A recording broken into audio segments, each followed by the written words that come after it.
Hare Krishna. Hey, my friends. How's it going out there today? Happy Sunday. Oh my gosh, I almost dropped all those. We're back today to get you a message from Bhagavad Gita. Protection. Jai Nashingadev. This is from Bhagavad Gita, chapter 9, verse 22. Om Namo Bhagavate Vasudevaya. Om Namo Bhagavate Vasudevaya. Om Namo Bhagavate Vasudevaya. 9:22. Those who worship me with devotion, meditating on my transcendental form, to them I carry what they lack, and I preserve what they have. I love this verse. I love this verse. Srila Prabhupada's purport. One who is unable to live for a moment without Krishna consciousness cannot but think of Krishna 24 hours, being engaged in devotional service by hearing, chanting, remembering, offering prayers, worshiping, serving the lotus feet of the Lord, rendering other services, cultivating friendship, and surrendering fully to the Lord. Such activities are all auspicious and full of spiritual potencies. Indeed, they make the devotee perfect in self-realization. Then his only desire is to achieve the association of the Supreme Personality of Godhead. This is called yoga. By the mercy of the Lord, such a devotee never comes back to this material condition of life. Kshema refers to the merciful protection of the Lord. The Lord helps the devotee to achieve Krishna consciousness by yoga. And when he becomes fully Krishna conscious, the Lord protects him from falling down to a miserable, conditioned life. Jai. I like to remember this verse when sometimes I worry about the future. Are we going to have everything we need? What if the things we have don't last? No, Krishna's maintaining everything. He's providing everything and he's maintaining everything. So amazing, right? Okay, let's see. Sacred Destiny. Let's see if we can get you a message that will be helpful for you today. I think Kaylee played with all these and they're all mixed up and upside down, and I'm just going to pretend they're not. And shuffle and see what comes out.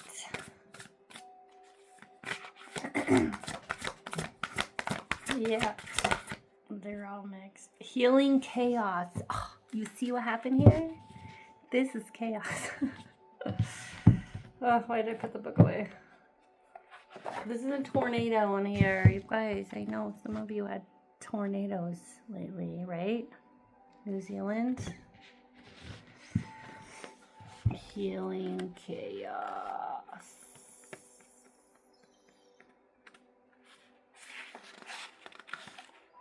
Spiraling tornado.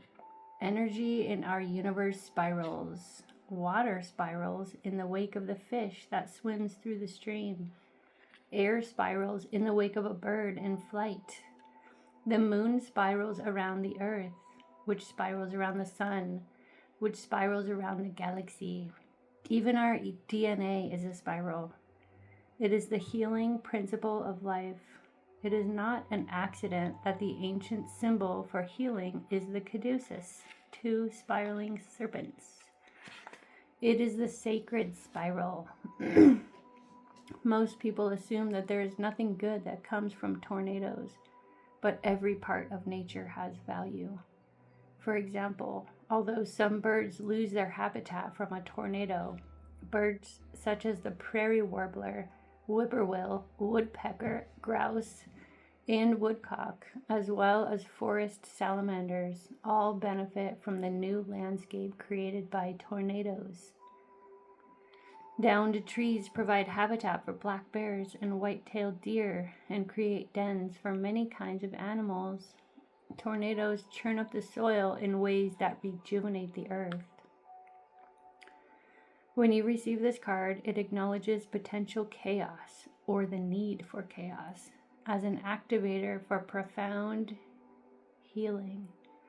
If your life seems chaotic, know that it has an underlying energy of healing. You are being healed on all levels. You are a healer. Alternatively, if your life is calm to the point of being stagnant, this card suggests that it might be time to create a bit of chaos in your life. It will activate healing, do the unexpected, mix life up a bit. Yeah, when Kaylee does this sort of thing to my cards, my first instinct is like, no, fix it, make them right side up. But she thrives in that kind of crazy chaos, and it just is absolute joy for her to do that, so I allow it. And I'm working on allowing a little more chaos into my life if that allows joy for others. It's work for me. Let's see what the tarot has to say today.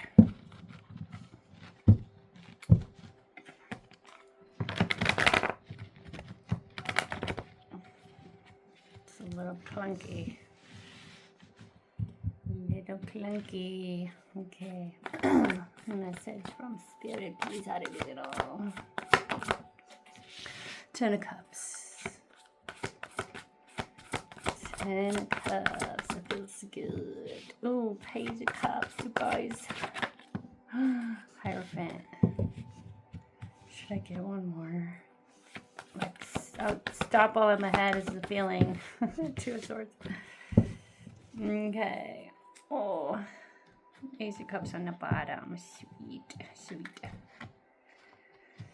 All right, the Ten of Cups popped right out here first. This is about wish fulfillment, happiness, completion, fullness.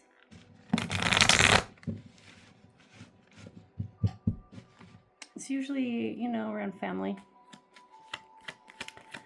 Let's see what else. This did like a full rotation. A Page of Pentacles can be like a new beginning, planting new seeds. Can be starting new things. You may be literally like gardening, or it could be figurative, like starting new little projects or talking about new ideas. The Page of Cups out here is potentially also another new beginning, but it's a very innocent, childlike energy. Kind of curious, open-hearted, hopeful, optimistic. And then the Magician and the World are coming out here with this. The Magician is very powerful. So when you have this kind of power, it's easy to be optimistic and curious and hopeful because you can do whatever you want. It's like, why not dream about doing whatever you want when you know you can create that? The World is here, which is some kind of ending, a cycle ending. Does it have to do with this Page of Cups? Possibly. Yeah, this came out in reverse, so maybe in the longer term, this kind of childlike attitude is not going to sustain. It'll be more mature. It's more responsible and practical and like future oriented. Things that will for sure produce some results. It feels like, responsible. A little more heavy. So kind of can lose a bit of that childlike attitude when responsibilities come up. The Hierophant here is being clarified by the High Priestess. This feels like a very balanced energy. Somebody who's in touch with spirit, like aligned with their intuition, connected to spirit. It's a very powerful, very high vibe energy. And this Two of Swords is usually about having to make a decision. Sometimes going within, shutting others out to make a decision. This could be having to do with a King of Cups, a masculine energy. Maybe something ending or transforming when it comes to this connection. Or this could be you, this King of Cups, and there's some major transformation or transition which kind of forces you to go within to evaluate which way to go next or what to choose next. It feels heavy in the sense that it's like a major change, it's a major transition, but it doesn't feel negative. It feels like monumental. And it may have to do with the heart because the Ace of Cups is here on the bottom. Have to do with matters of the heart or soul connections. Okay, we'll pull another spread for some advice. Man, so sloppy today. Sloppy. I've almost dropped this whole deck like a few times today. Talk about chaos.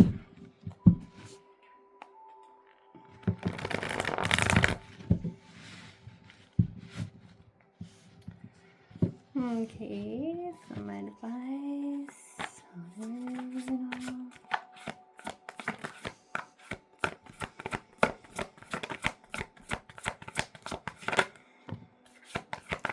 Six of Cups, Page of Wands, Seven of Pentacles.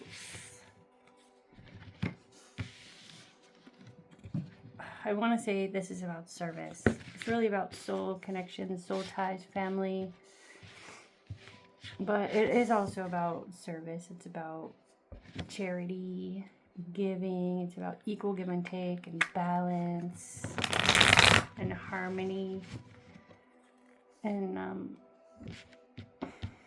this message kind of came up today for us about how we're really just happier when we're serving other people, when we're serving the Lord. It's our natural position to be in service to others, and that's what actually makes us happy. If we get confused, we get backwards, and we think that we're supposed to be the ones being served or that we're supposed to be the ones enjoying, that's when your suffering begins. Look what came out here to clarify this. The High Priestess, the Hierophant, and the Ace of Cups. Again, two of the highest cards in the deck. Very spiritually aligned. Very powerful. Very much in tune, aware, awake, and serving. So much love is there when we're connected to this higher, to our source. And when you realize that life is about service and you redirect all your energy into service of the Lord, it changes everything. You literally end your karma. And everything that you do is bringing you up. It's elevating your consciousness. It's healing your heart also. So many amazing things happen when you act in service. And not that your own happiness is the goal, but it will also make you happy. The Page of Wands is out here. This is like a little message. A little message. You might be wanting a message from beyond.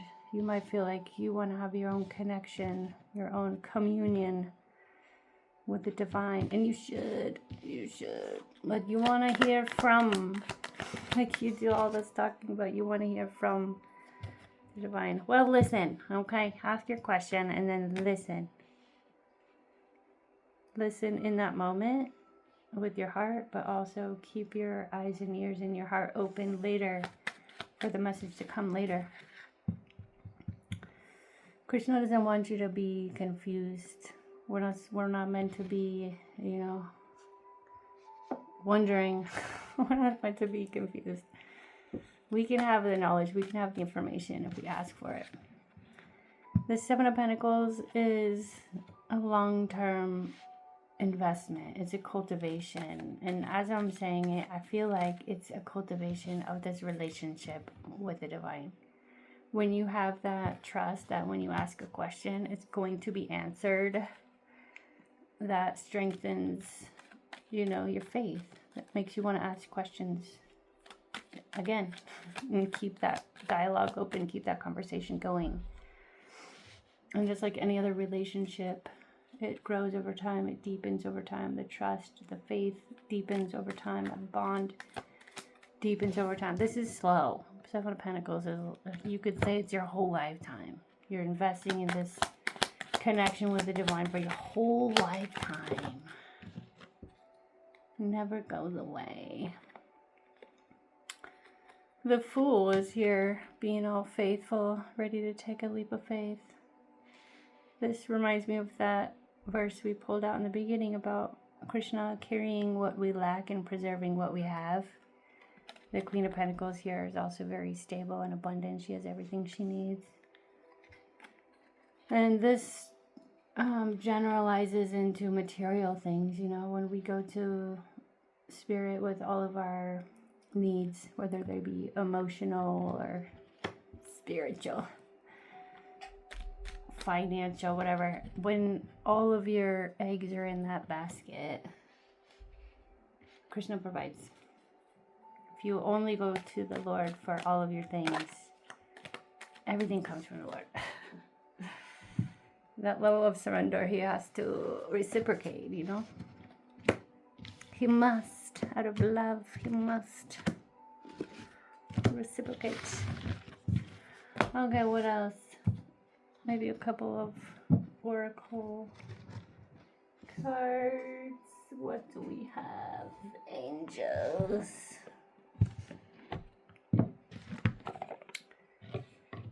Angels.